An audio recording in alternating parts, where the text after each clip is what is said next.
following is by and large a monologue, a verbalized reflection on my own life and my deepest regrets, and how it has shaped me. Ironically, or perhaps fittingly, this sort of monologue is itself precisely what I fear most. For over 10 years, my interpersonal life has been guided by two forces. The first is the normal fear of judgment taken too far.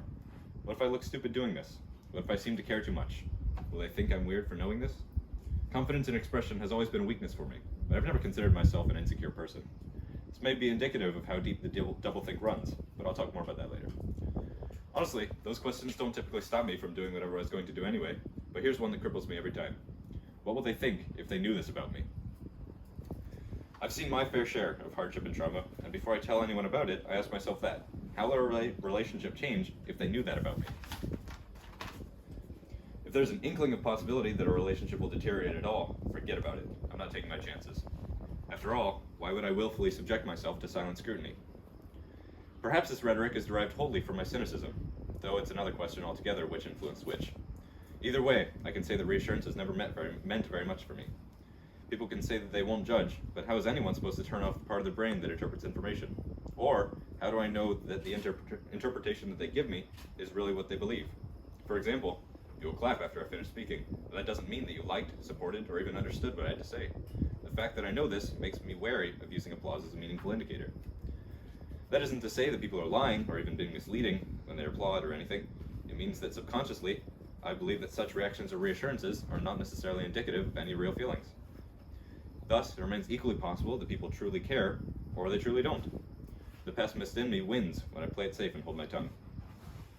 You could argue that my fear of judgment really stems from a more primitive fear of the unknown. The other key aspect that I've identified as a major interpersonal force is that of politeness. But this virtue has been corrupted and perverted over time into something as negative as my fear of judgment. This was done by taking to its logical extreme the notion that giving someone a burden is wrong. I don't want to cause others discomfort by talking about my troubles, so I don't. You can see how my aforementioned cynicism may be the root of this. My response to "don't bottle up your feelings" is, I don't want to be a bother. And in addition to the avoidance of delivering a burden upon someone, there's also my perception that it is selfish.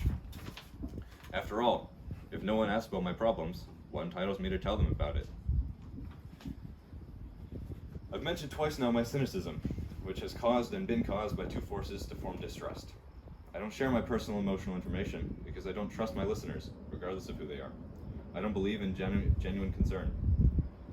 And because of this distrust, and my fear of judgment, and my misguided selflessness, I find myself alone.